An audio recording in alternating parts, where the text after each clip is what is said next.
যাব আল্লাহর হুকুমে। কিন্তু এই 50-60 বছর হায়াত করে নিজের মন গড়া কাটাইতেছি, নিজের হুকুমে কাটাইতেছি। একটু চিন্তা করে দেখেন না, বালিশের সাথে মাথা লাগাইয়ে চিন্তা করেন না, এই দুনিয়া তাই কার জায়গা না। আমি আগে কোথায় ছিলাম? 50 বছর আগে আমি ছিলাম না, এখন আছি। 50 বছর পরে আমি থাকবো না। যে কথা বলেছিলাম, এই পৃথিবী ছেড়ে সবাইকে চলে যেতে হবে। আপনি থাকতে চাইলেও এই পৃথিবীতে থাকতে পারবেন না। এমন মানুষ আছে নিজের বাবাকে বাঁচানোর জন্য কক্সবাজার মেডিকেলে নিয়েছে, এখান থেকে জবাব দিয়ে দিয়েছে। ঢাকা চট্টগ্রাম মেডিকেলে নিয়েছে, ডাক্তার এখান থেকেও জবাব দিয়ে দিয়েছে। ঢাকা মেডিকেলে নিয়েছে, এখান থেকেও জবাব দিয়ে দিয়েছে। প্রত্যেক বিদেশের মধ্যে, ভারত বলেন, ইন্দোনেশিয়া বলেন, প্রত্যেক উন্নত রাষ্ট্রের মধ্যে নিয়েছে, শুধুমাত্র নিজের বাবাকে 10টা দিন বাঁচানোর জন্য। 10টা দিন নিজের বাবাকে আব্বা বলে ডাকবে, এই জন্য নিজের সব টাকা খরচ করে দিয়েছে, নিজের বাড়ি বিক্রি করে দিয়েছে, গাড়ি বিক্রি করে দিয়েছে, শুধুমাত্র বাবাকে 10টা দিন বাঁচানোর জন্য, একটা দিন বাঁচানোর জন্য। বাবাও চেয়েছিল আমি একটা দিন দুনিয়াকে আঁকড়ে ধরে থাকি, কিন্তু এই দুনিয়ায় তাকে থাকতে দেই নাই, লাত্তি মেরে বিদায় করে দিয়েছে। এটাই দুনিয়া বাপ, এটাই দুনিয়া। চিন্তা করে দেখেন না, যখন যারা 50 তলা, 10 তলা, 5 তলা বাড়ি করেছে, যখন সে দুনিয়া থেকে বিদায় নিয়ে চলে যাবে, তাকে সেখানে রাখা হবে না, বাহিরে একটা লাশ বাহী গাড়িতে রাখা হবে। এটাই দুনিয়া বাপ, এটাই দুনিয়া। 1 লাখ টাকা খরচ করে গোসলখানা করেছে, একটা সুইচ টিপ দিলে অন করলে গরম পানি বাহির হয়। শীতকালে গরম পানি বাহির হয়, ঠান্ডা অবস্থায় একটা সুইচ টিপ দিলে এখন ঠান্ডা পানি বাহির হয়।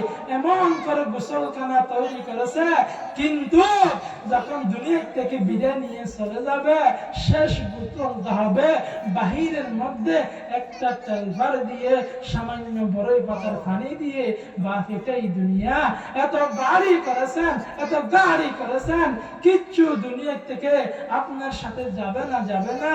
যে ছেলে সন্তানের জন্য, যে ছেলে সন্তানের জন্য মাথার গাম পায়ে ফেলিয়ে রোদকে রোদ মনে না করে, বৃষ্টিকে বৃষ্টি মনে না করে হাজারো কষ্ট করেছেন, এই ছেলে সন্তান আপনার সাথে কবরে যাবে না।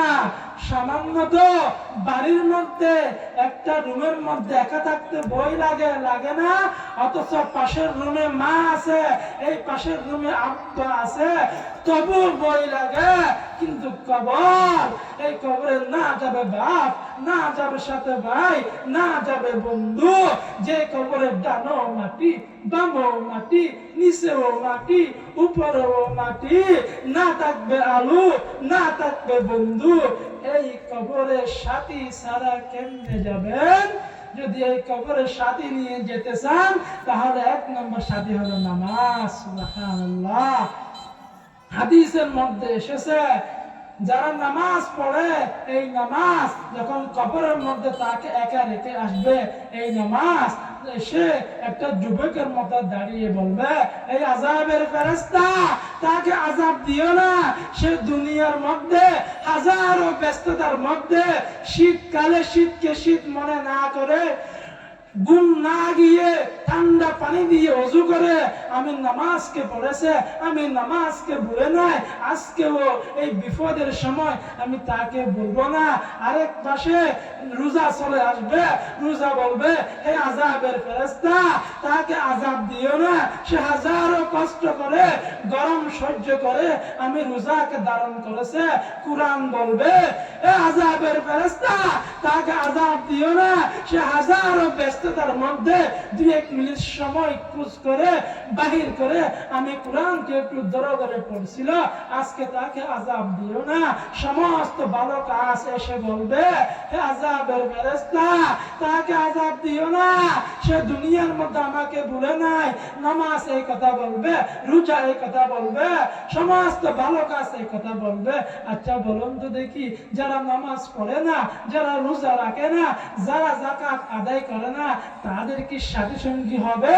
কিন্তু এই খবর একটু চিন্তা করেন বাপ। শুধু মাহফিল করলেন, দুমদাম করে বিরিয়ানি করলেন, সবাই খাইলেন, কিন্তু কোনো আমল হলো না, কোনো তাসির হলো না। এই মাহফিল করার দরকার নাই। ফিন্ডিক যেমন মাহফিলও তেমন হয়ে যাবে।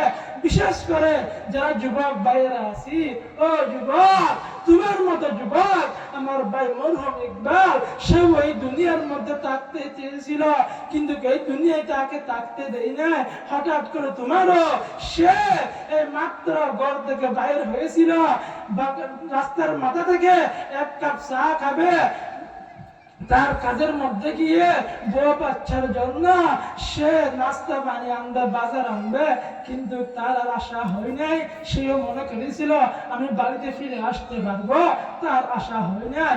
আমার আপনার মত একদিন চলে আসবে, কোন দিন না জানি মাইকের মধ্যে বলবে শোক সংবাদ, সালাউদ্দিন আহমদ আর নাই, আব্দুস সুবহান আর নাই, আব্দুর রহিম আর নাই। মাইকের মধ্যে শোক সংবাদের আওয়াজ আসার আগে আগে নিজের আমলকে ঠিক করি, 5 ওয়াক্ত নামাজ পড়ি। যে কথা বলতে চেয়েছিলাম, আমার আল্লাহ এমনি সৃষ্টি করে নাই, ইবাদতের জন্য সৃষ্টি করেছেন। আমাদের সমস্ত কাজ যদি আল্লাহর হুকুম, নবীর তরিকা অনুযায়ী হয়, তাহলে এটা ইবাদত পরিপূর্ণ হয়ে যায়। সুবহানাল্লাহ। কিন্তু আফসোসের বিষয়, দরদ নিয়ে, ব্যথা নিয়ে বলতেছি, আচ্ছা বলুন তো দেখি, যদি আমার মা মারা যায়, আমার আব্বা মারা যায়, আমার ভাই মারা যায়, আমি না কেঁদে অন্য কেউ কি কাঁদবে? কাঁদবে না, আমাকে কাঁদতে হবে। আপনাদের এলাকার সন্তান হিসেবে আমার ভাই কেন জাহান্নামে যাবে, আমার বাপ কেন জাহান্নামে যাবে, সেই হিসেবে দিলের ব্যথা নিয়ে বলতেছি, আমার আল্লাহ আমাদের কেমনে সৃষ্টি করেন নাই, ইবাদতের জন্য সৃষ্টি করেছেন। এমনও সিস্টেম, এমন কিছু আমার এলাকা দেখা যায়, সামান্য একটা যদি বাচ্চাকে মুসলমানি করা হয়, খতনা করা হয়, তাহলে তখন গান বাজনা করে, বলতেছি মুসলমানি করিয়েছি, তুমি বলতেছো মুসলমানি করিয়েছ, তাহলে তোমার মুসলমানি কাজের মধ্যে ইহুদি খ্রিস্টানের বে মুসলমান কাজ কেমনে করো তুমি? তুমি না মুসলমান। দুনিয়ার মধ্যে তো নিজের ভাইয়ের সামনে, বড় ভাইয়ের সামনে, বাবার সামনে গুনাহ করতে ভয় লাগে, লজ্জা লাগে। যদি আমার ভাই জানে আমি গান দেখি, আমি নাচ দেখি, আমি উলঙ্গ মহিলাকে দেখি, আমার শরম লাগবে, লজ্জা লাগবে। কিন্তু আল্লাহর সামনে, 18,000 মখলুকাতের সামনে, সমস্ত সৃষ্টির সামনে এই গানওয়ালা চেহারা, এই বেনামাজিওয়ালা চেহারা কেমনে দেখাবেন বাপ? কেমনে দেখাবেন? সামান্য একটা বিয়ে করতেছেন, বিয়ে হলো আন-নিকাহু মিন সুন্নতি, আমার নবীর সুন্নাত, সমস্ত আম্বিয়া কেরামের সুন্নাত। এই বিয়ে, এই বিয়ের মধ্যে কেমনে গান বাজনা দাও? শরম লাগে না? লজ্জা লাগে না? তুমি না মুসলমান, তুমি না আমার নবীর উম্মত, তুমি না আল্লাহর বান্দা। আরো বলে কি জানেন, আমি গান দিতেছি, আমার ছেলেকে মানাইতে পারতেছি না, আমার মেয়ের জামাই রাগ করতেছে, সে গান দিতেছি, আমার অমুক ছেলে রাগ করতেছে, সে ঘর থেকে বাহির হয়ে যাবে, সে গান দিতেছি। আরে বাবা, তোমার ছেলের মালিক, আসমানের মালিক, জমিনের মালিক আমার আল্লাহ কি বলতেছে? আমার আল্লাহ কি রাগ করতেছে নাকি রাগ করতেছে না, এইটা দেখার তোমার টাইম নাই। তোমার ছেলে রাগ করতেছে, এটা দেখার টাইম আছে।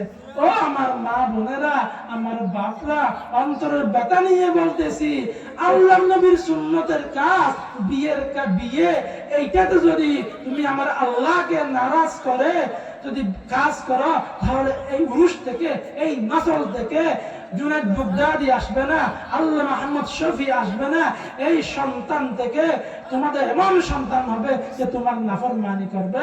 যে কথা বলতে চেয়েছিলাম, যখন আমরা কোন যে কাজ করি না কেন আল্লাহর হুকুম, নবীর তরিকা অনুযায়ী করব।